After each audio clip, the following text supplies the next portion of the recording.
Learning how to make sourdough is a fun, delicious, and rewarding hobby to get into. Integral to any good sourdough is a good sourdough starter.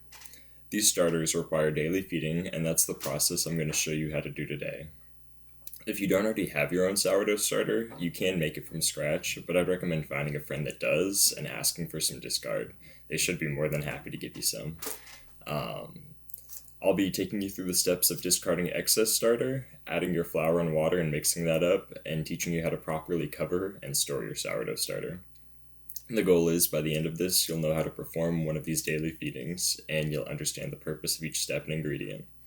So to begin, material-wise, you're going to need a scale, a spoon to mix it up, unbleached all-purpose flour, whole wheat flour, your warm water that's between 70 and 85 degrees Fahrenheit, and your sourdough starter in a jar with a loose-fitting lid.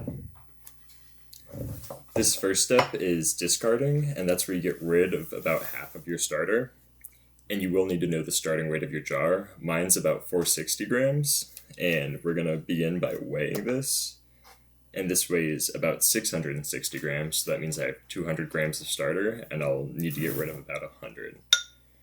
If this is your first time discarding or feeding a sourdough starter with a friend's discard, I wouldn't recommend doing this step just because you probably don't have enough. And you don't have to be perfect, just get rid of about half. That should be good. And this is just the spent flour and water from the last feeding, and you need to get rid of it to make space for the fresh flour. So we're going to be adding 45 grams of each of our flours, so 45 grams of our whole wheat, and you will need to zero out your starter and jar. So 45 grams of whole wheat,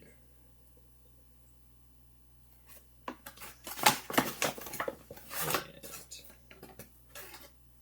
45 grams of all-purpose unbleached, and this is going to be the food for our sourdough starter. They'll break down the complex starches into simpler sugars, and they'll use that to ferment and make the CO2 gas that raises our bread.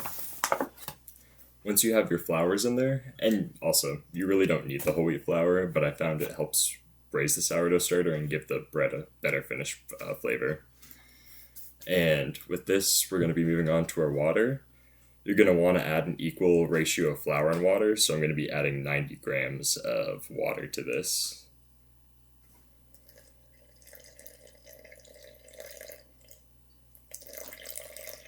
That should bring our total weight up to 180 grams. And from here, we can begin mixing. And you do want to mix this very good. You don't want any dry clumps in there, and you just want to incorporate the starter and the flour very well.